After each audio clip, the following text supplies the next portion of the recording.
Hello दोस्तों, स्वागत है आपका हमारे चैनल यूपी एग्जाम क्विज़र में। दोस्तों आज के वीडियो में हम 22 मार्च से संबंधित उत्तर प्रदेश के सभी एग्जाम्स के लिए मोस्ट इंपॉर्टेंट करंट अफेयर के क्वेश्चंस को डिस्कस करेंगे और हर एक क्वेश्चन से रिलेटेड आपको फैक्ट भी बताएंगे। और वीडियो के अंत में हम आपसे एक क्वेश्चन भी पूछेंगे जिसका जवाब आपको कमेंट बॉक्स में देना है। और अगर आपको इसकी PDF डाउनलोड करनी है तो इसकी PDF आप हमारे टेलीग्राम ग्रुप से डाउनलोड कर सकते हैं। टेलीग्राम ग्रुप की लिंक आपको वीडियो के डिस्क्रिप्शन में मिल जाएगी। तो चलिए शुरू करते हैं।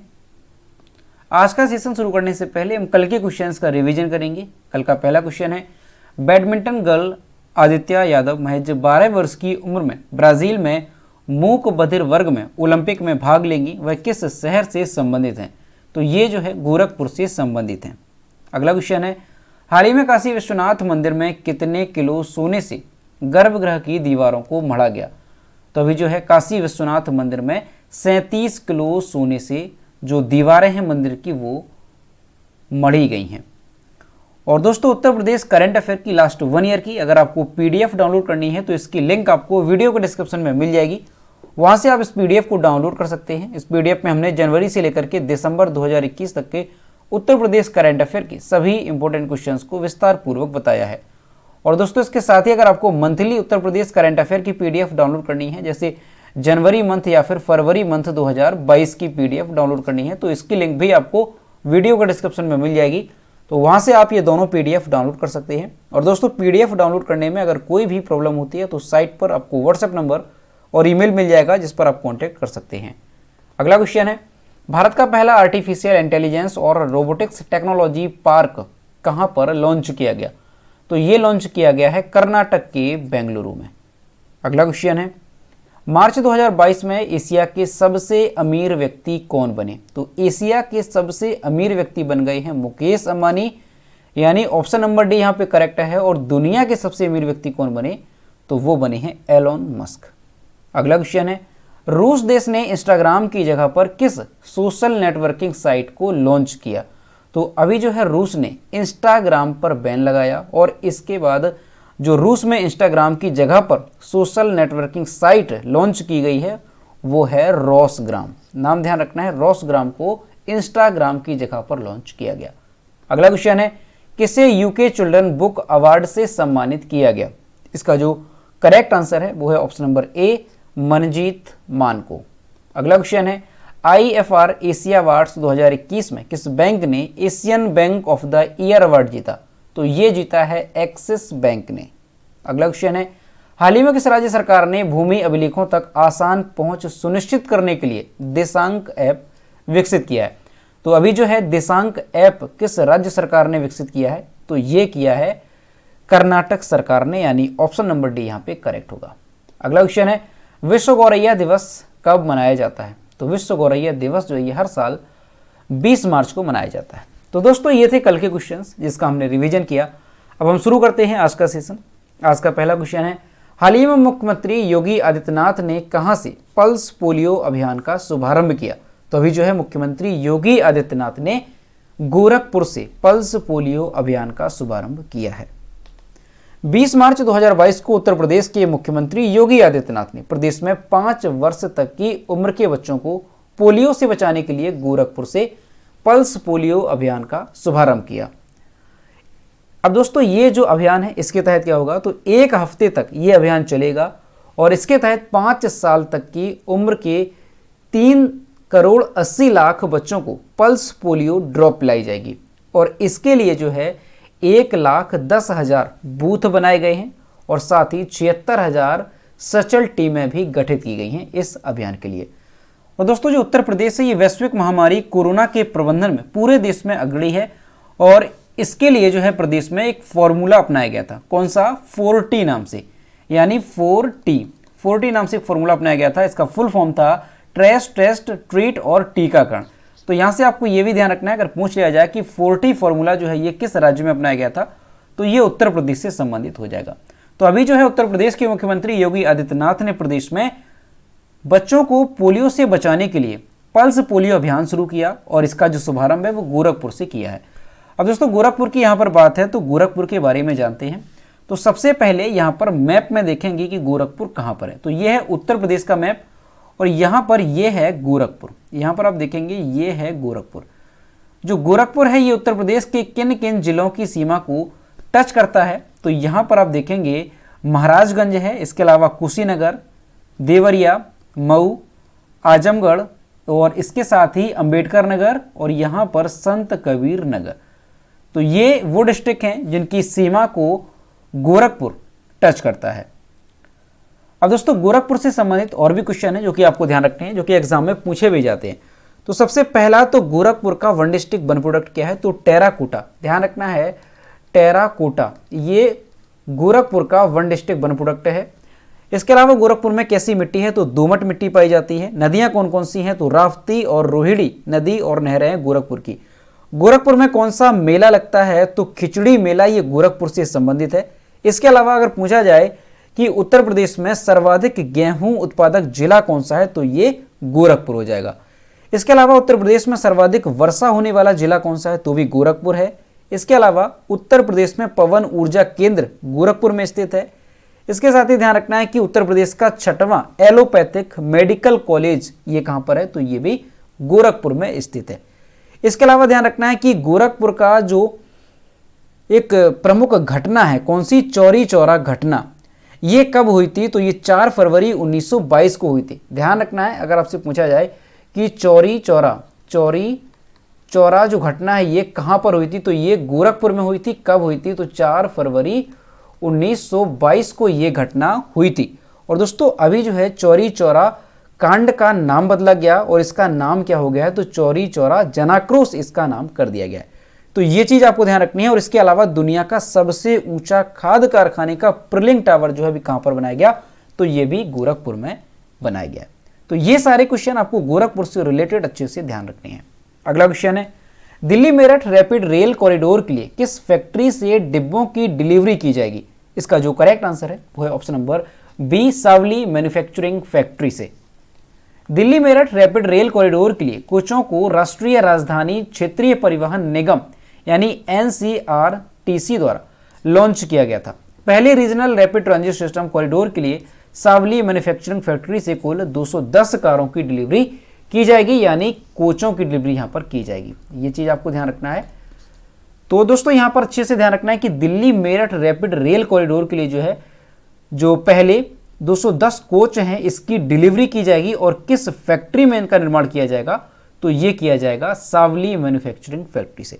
दोस्तों दिल्ली गाजियाबाद मेरठ जो रेल कॉरिडोर है इससे संबंधित आपको कुछ बातें ध्यान रखनी है।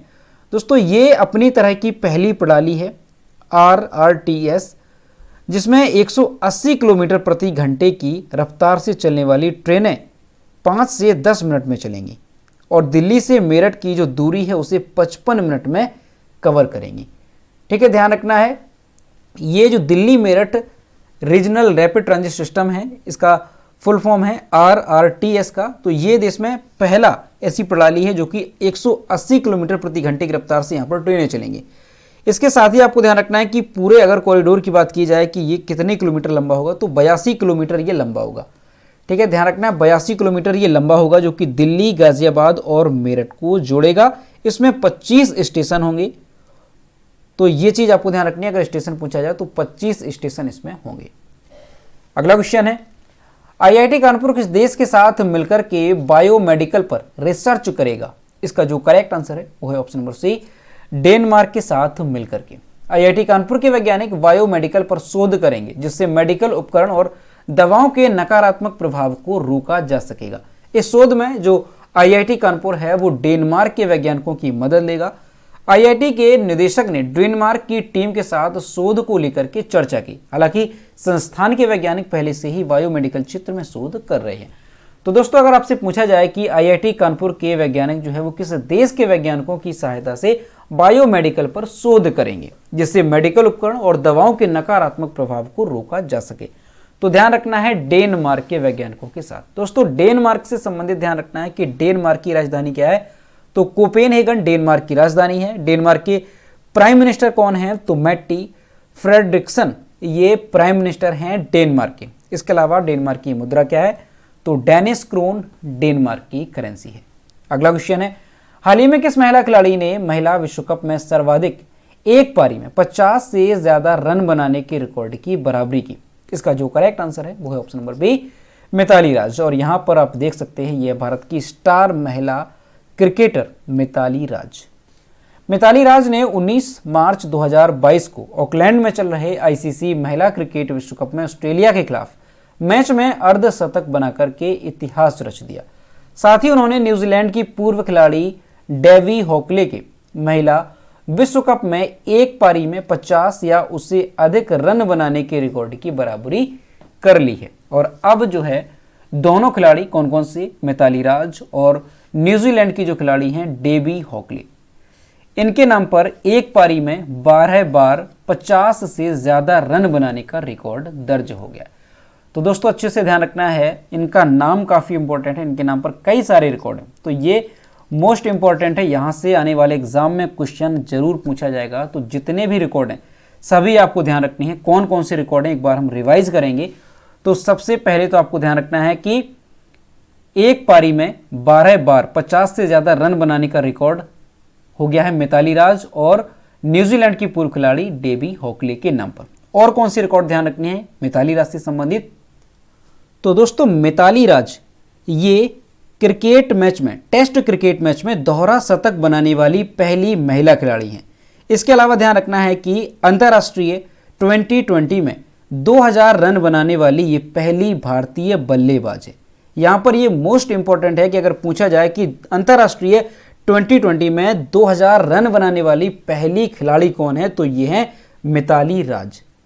इसके अलावा आपको ध्यान रखना है मिताली राज से संबंधित कि 6 वर्ल्ड कप खेलने वाली एकमात्र ये महिला खिलाड़ी हैं। अगर पूछा जाए कि सर्वाधिक वर्ल्ड कप खेलने वाली भारतीय महिला खिलाड़ी कौन सी हैं, तो ये, इसके अलावा ध्यान रखना भारत के साथ साथ ये विश्व की महिला खिलाड़ी हैं, यानी सर्वाधिक विश्व कप खेलने वाली महिला खिलाड़ी कौन सी होगी, तो मिताली राज होगी, जिन्होंने 6 वर्ल्ड कप में हिस्सा लिया।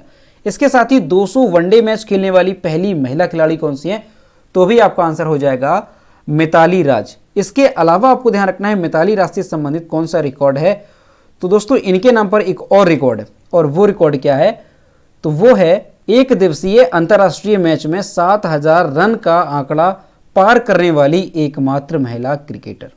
और इसके साथ ही महिला वनडे में सर्वाधिक अर्धशतक लगाने का रिकॉर्ड भी इन्हीं के नाम पर है। तो ये सारे जितने भी रिकॉर्ड ये मिताली राज से संबंधित हैं, इनका नाम आपको अच्छे से ध्यान रखना है और सारे रिकॉर्ड आपको यहां पर नोट करने हैं, क्योंकि आने वाले एग्जाम में यहां से क्वेश्चन जरूर पूछा जाएगा। अगला क्वेश्चन है 35वां सूरजकुंड अंतर्राष्ट्रीय शिल्प मेला किस राज्य में शुरू हुआ, तो ये शुरू हुआ है हरियाणा में, यानी ऑप्शन नंबर सी यहां पे करेक्ट होगा।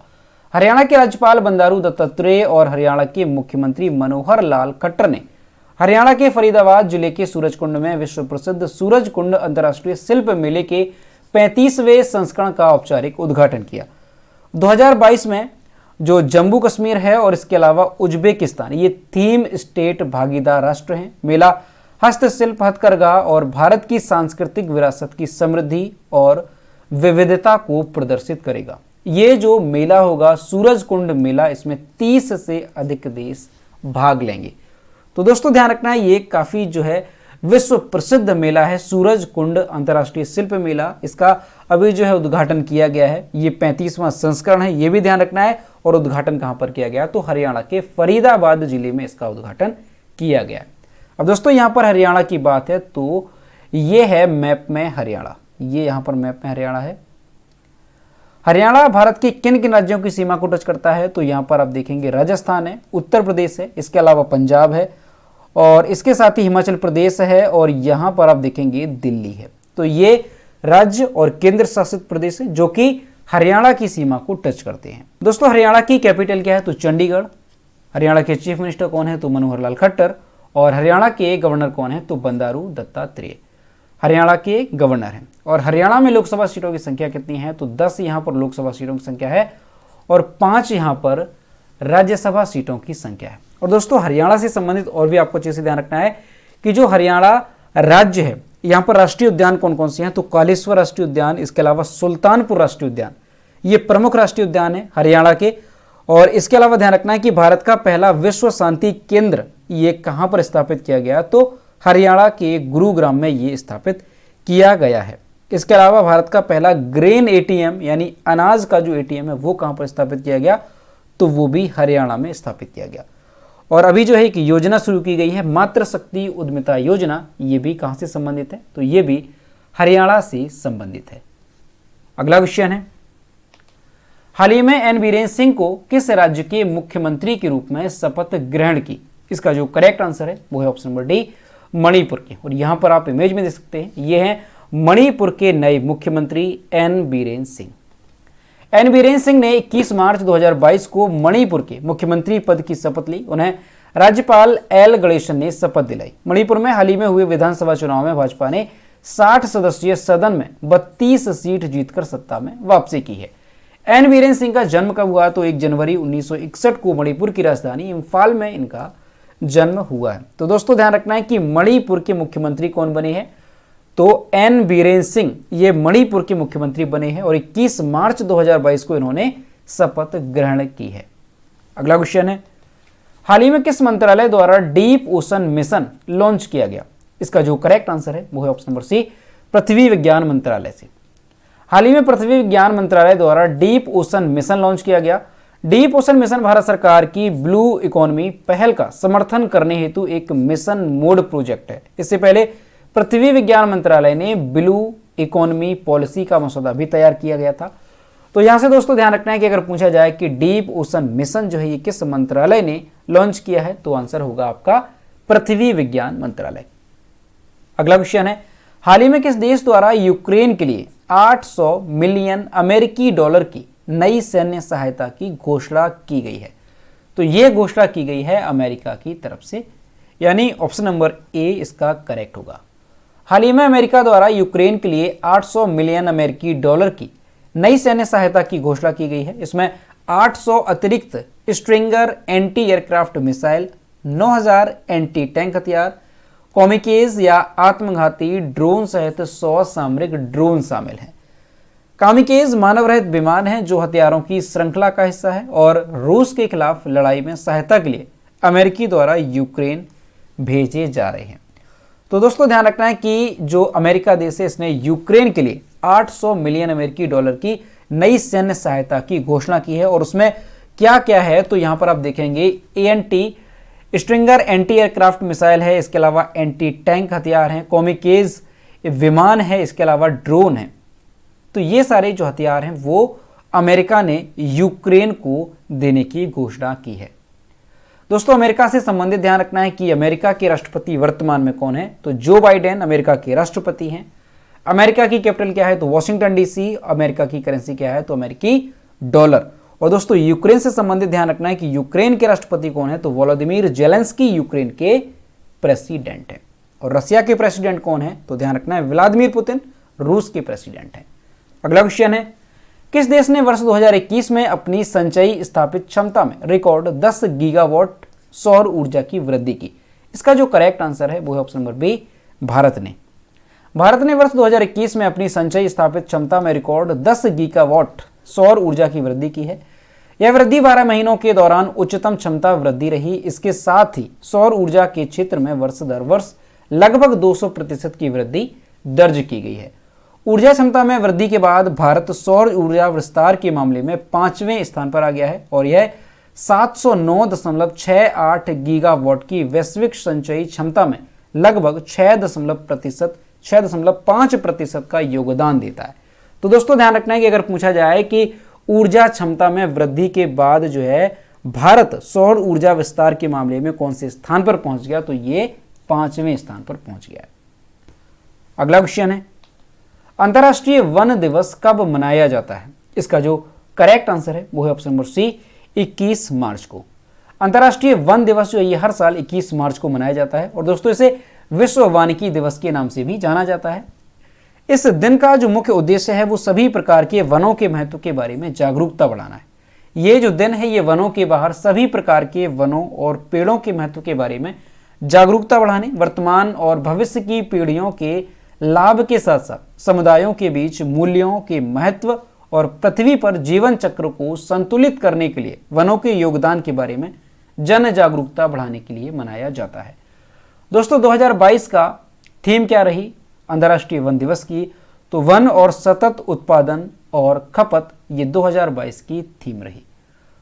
अब दोस्तों ये इंपॉर्टेंट डे का क्वेश्चन था, तो इंपॉर्टेंट डे हम देखेंगे मार्च महीने के कि कौन कौन से महत्वपूर्ण दिवस रहे मार्च महीने के, उनका एक बार हम जल्दी से रिवाइज करते हैं।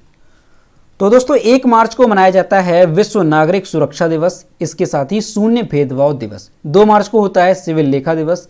3 मार्च विश्व वन्यजीव दिवस और विश्व श्रवण दिवस। 4 मार्च को मनाया जाता है राष्ट्रीय सुरक्षा दिवस। 7 मार्च को जन औषधि दिवस। 8 मार्च को अंतर्राष्ट्रीय महिला दिवस और 9 मार्च को मनाया जाता है धूम्रपान निषेध दिवस। 10 मार्च को होता है विश्व किडनी दिवस और 14 मार्च को मनाया गया अंतर्राष्ट्रीय गणित दिवस। 15 मार्च को मनाया गया विश्व उपभोक्ता अधिकार दिवस और 18 मार्च को मनाया गया आयुध निर्माण दिवस। और 20 मार्च को कौन सा मनाया गया, तो विश्व गौरैया दिवस। तो ये चीज़ ध्यान रखनी है। और 21 मार्च को है अंतर्राष्ट्रीय वन दिवस। तो ये सारे दिवस मार्च महीने के थे, सभी ध्यान रखने हैं। और दोस्तों अगर आपको इस वीडियो का ऑडियो रिवीजन करना है तो खबरी ऐप पर आप इसका ऑडियो रिवीजन कर सकते हैं। खबरी ऐप की लिंक आपको वीडियो के डिस्क्रिप्शन में मिल जाएगी। अब हम देखते हैं कल के वीडियो का क्वेश्चन जो हमने आपसे पूछा था।